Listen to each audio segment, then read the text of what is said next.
Turabashimiye mwebwe mwese mukomeje gutega amatwi cyangwa se mukomeje kudukurikirana mu biganiro byacu bitandukanye kuri Sahel TV. Imana ikomeze kubaha umugisha. Tugarutse muri uyu mwanya kugira ngo tubagezeho amakuru ari kuvugwa hirya no hino, cyane cyane mu gace k'ibiyaga bigari muri Repubulika Iharanira Demokarasi ya Kongo. Aho nta handi ni mu burasirazuba bw'iki gihugu cyangwa se muri Kivu y'Epfo nk'uko bigaragara, ndetse no muri Kivu ya ruguru. Aho hose rero turabagezaho aya makuru ari kuvugwa muri ibi bice bitandukanye. Ariko kandi utarakanda subscribe, twemerere kwandika subscribe, hanyuma ukoreshe ya urayikinga ibiganiro byacu, ubundi utwandikire muri comment utubwire uburyo udukurikirana cyangwa se aho uherereye udukurikiye. 5/5 Imana iguha umugisha wowe wabikoze, nawe utarabikora turakwinginze bikore. Hanyuma wibuke no gukanda ku nzogera tujye twibanira kuri uyu murongo wanyu. Amakuru ari kuvugwa nuko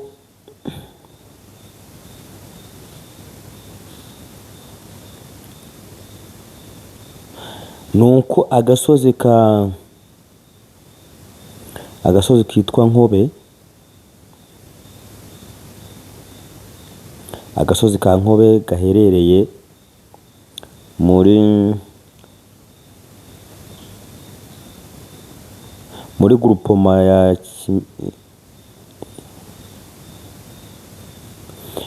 muri groupement ya Kisimba muri teritwari ya Warikare.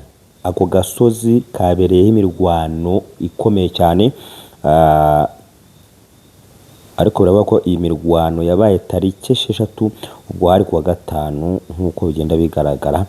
Ngo iyi mirwano rero yasize ingabo za M23 zitakaje ako gasozi, ubundi zikubiswe inshuro zisubiye inyuma nk'uko bigenda bigaragara. Uwo rero kuri ubu ngubu ngo zikaba ziri gutegura igitero karundura nazo zishaka kugaba mu bice bitandukanye. Turabivuze n'umuzingo, ntujye kure y'inyakiramajwi yawe, unyemere tubane 5/5. Hanyuma kandi umujyi wa Pinga, uyu mujyi wa Pinga nawo urageraniwe, urashaka kugabwamo ibitero karundura nk'uko bigenda bigaragara. Biravuga ko ingabo za M23 zinjiye hafi y'uyu mujyi, ari amakamyo agera kuri 7 zifite n'amakamyo agera kuri 3 y'ibikoresho. Bivuga ko uyu mujyi isaha ku isaha nawo waterwamo ibitero karundura nk'uko bigenda bigaragara. Aya yose turayavimuzi n'umuzingo. Hanyuma ahitwa Mushaki M23 yahirukanwe na Wazalendo mu buryo bukomeye cyane, shishi itabona. Ibyo byose turabivimuzi n'umuzingo.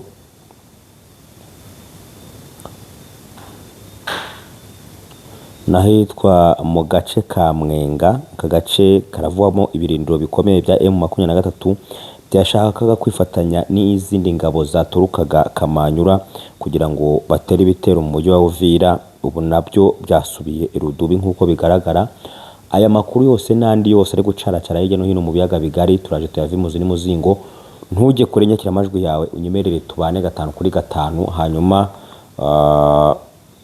wiyumvire ido nido ku makuru ari kuvugwa muri Repubulika Iharanira Demokarasi ya Kongo. Turasimbukira mu mujyi wa Goma, hari kuvugwamo amarushanwa y'umupira w'amaguru, aho amakipe agera ku 8 yaba yatangiye amarushanwa mu mujyi wa Goma mu rwego rwo kwereka abaturage cyangwa n'abandi bose bari hirya no hino ko umujyi wa Goma amahoro ari yose.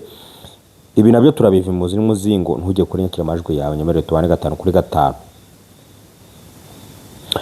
Hanyuma reka ngusuhuze wowe uri muri Amerika udukurikira, mu Bwongereza, mu Bufaransa, mu Butaliyani, mu Budage, mwese turabasuhuje. Muri Belgique turabasuhuje, n'abandi bari hirya no hino mu bihugu bitandukanye ku mugabane w'Uburayi, wa Aziya, wa Amerika. Aho hose turabasuhuje, mwiyumvemo ikaze kuri Sahel TV. Tunyarukiye muri Afrika, reka dusuhuze abanya-South Africa mwese, tubahaye yambu, n'abari Mozambique, Zambia, Zimbabwe, Ghana, Cameroon, Cote d'Ivoire, Nigeria, Algeria, mwese muri Guinea. Aho hose turagiye twasuhuje, nawe mwiyumvemo ikaze. Abari hano muri Kenya, abari muri Tanzania, i Bugande, mwese turabasuhuje. Abanyarwanda muri rusange aho muherereye hirya no hino, mwese mwiyumvemo ikaze no kuri Sahel TV. Imana ibahe umugisha kubwo kudukurikirana. Nawe uri w'umukongomani cyangwa se abakongomani mwese muri rusange aho mudukurikirana muherereye hirya no hino ku isi, reka tubahe yambu mwese mugubwe neza 5 kuri 5 aho muri. Nubwo uyu munsi bitameze neza ariko ejo bizamera neza. Abarundi mwese tubahaye yambu, mutera agatebe tuve imuzi n'umuzingo. Aya makuru mudukurikirane 5 kuri 5, Imana izajya ibaha umugisha. Kuko twabivuze rero twihuse cyane, reka twisimbukire muri aya makuru ari kuvugwa mu bice bitandukanye. Agasozi ka Nkobe gaherereye muri teritware ya Kisimba, gaherereye muri groupement ya Kisimba muri teritware ya Warikare.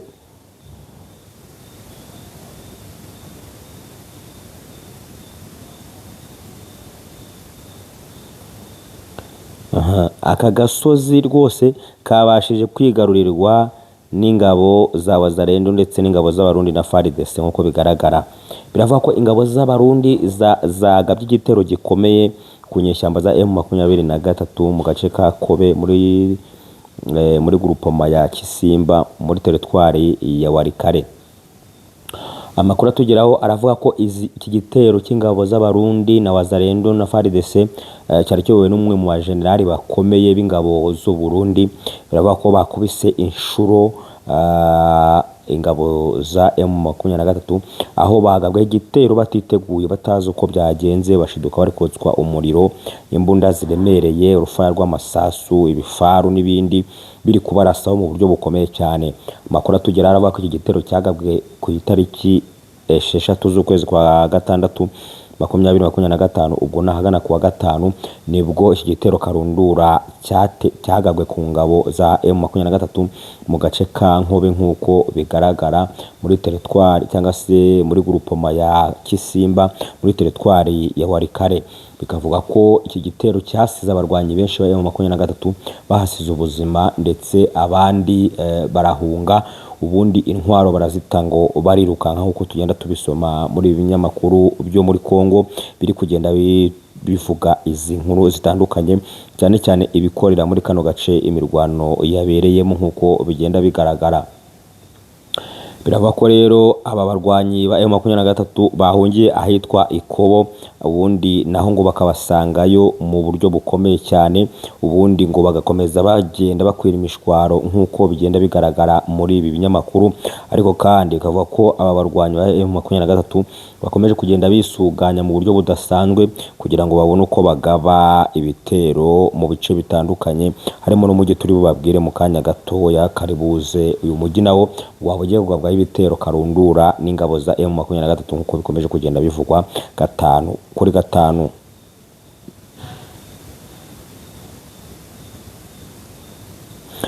Amakuru akomeje kutugeraho, bamwe mu baturage bo muri kano gace baravuga ko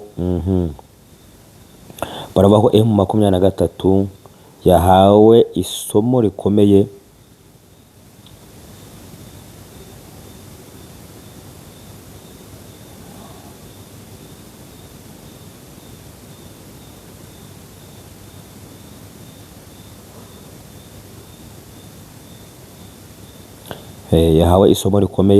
kuri ubu. FARDC niyo iri kugenzura ibice bitandukanye nk'ahitwa Rusamambu n'ahitwa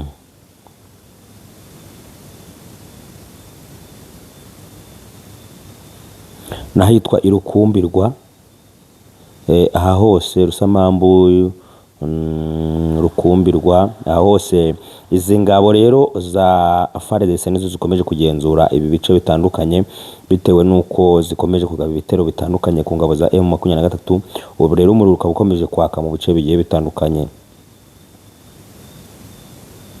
Umujyi wa Pinga niwo mujyi nawo waba ugeraniwe cyane mu buryo bukomeye cyane, kuko ingabo za M23 zitegura kugabayo ibitero bikomeye. Ni mu gihe iminsi itambutse hagaragaye amakamyo agera kuri 7 arimo ingabo za M23, ku mugoroba nabwo ngo harongera hagaragara andi makamyo agera kuri 3 arimo ibikoresho by'isi ngabo nk'uko bigenda bigaragara. Bikavuga ko rero M23 yakoze inama karundura mu gace gatandukanye hano muri Warikare nk'uko bigenda bigaragara, bakavuga ko bifuza uyu mujyi wa Pinga nk'uko bigenda bigaragara. Kuri ubu rero nubwo FARDC ikomeje kurasa cyane bikomeye ingabo za M23, igagenda inabambura uduce bagiye bafite n'ibirindiro bagiye bafite mu bice bitandukanye, biravuga ko rero M23 yo gukubita agatoki ku kandi kuko yifuza uyu mujyi wa Pinga ku bubi no kubwiza nk'uko bigenda bigaragara 5 kuri 5. Reka rero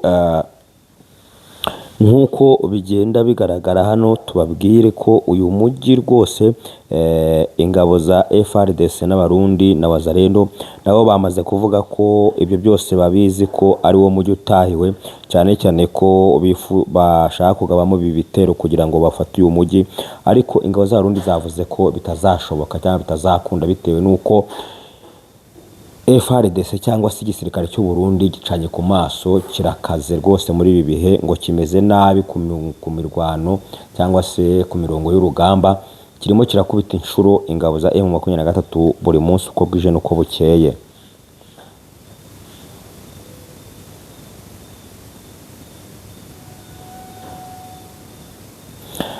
Ahandi tugiye kubabwira mu gace ka Mwenga M23 byakomeye, urugamba rwose ruraca ibintu nk'uko bigenda bigaragara muri iyi nkuru.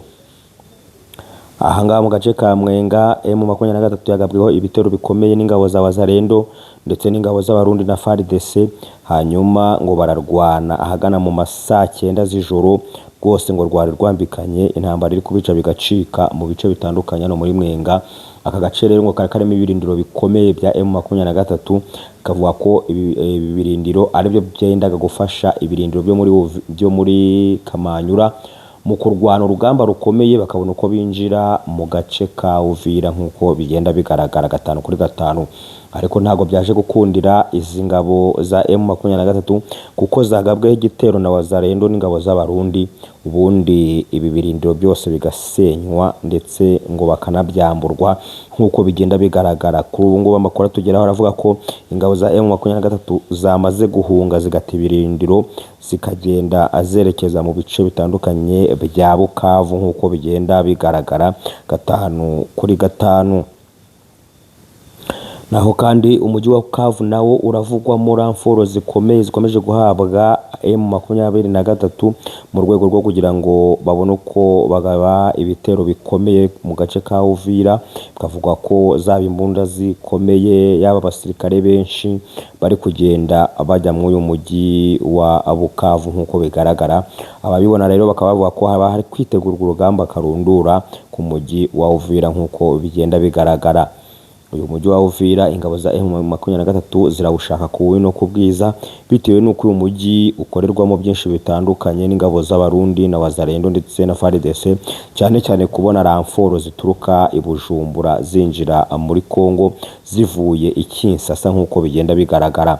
Bikavugwa ko ibikoresho karundura bituruka i Kinshasa bikagera muri Bujumbura, hanyuma bikinjira mu gace ka Uvira, ubundi aba barwanyi bakabona ramforo zikomeye z'ibikoresho, ukabona uko bagaba ibitero bikomeye kuri izi ngabo za M23 nk'uko bigenda bigaragara. Kuri ubu rero biravugwa ko rwose ibitero byaba bikomeje gutegurwa byo kugaba hano muri Uvira nk'uko bigenda bigaragara. Naho mu mujyi wa Goma hatangiye amarushanwa y'umupira w'amaguru, aho byagaragaye ko abaturage bari benshi baje kwihera ijisho uko amakipe akina mu buryo butandukanye. Bikavuga ko abayobozi bose ba M23 bari bitabiriye iki gikorwa cy'imipira y'amaguru mu rwego kugira ngo bagaragaze ko amahoro yagarutse mu gace ka Kivu ya ruguru, cyane cyane mu mujyi wa Goma. Batangaje ko rero nubwo bateguye amarushanwa ari ukugaragariza abanyekongo bose baba bakiri mu buhungiro cyangwa n'abari ahandi hose hirya no hino bamenye ko umujyi wa Goma urimo amahoro asesuye mu buryo budasanzwe, ariko kandi kugira ngo baze gufatanya n'abandi kubaka igihugu cyababyaye nk'uko bigenda bigaragara 5 kuri 5.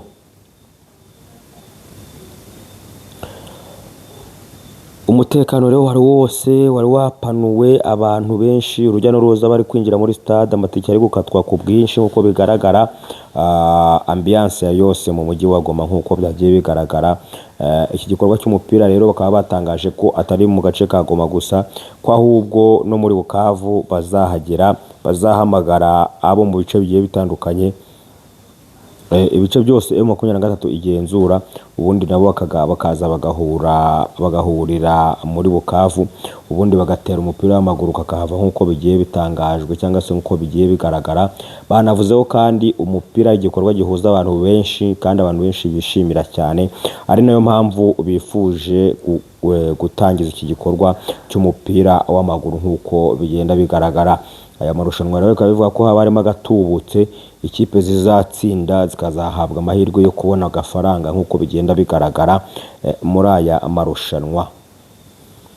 Reka tubashimire mwebwe mwese mudahwema kubana natwe mu makuru n'ibiganiro byacu hano kuri Sahel TV. Imana ibahe umugisha, kubana natwe n'umugisha. Reka mbabwire ngo mwese mugubwe neza kandi Imana ibane namwe. Ibiganiro nakagaruka mu kanya turakomeza tubane mu makuru n'ibiganiro byacu.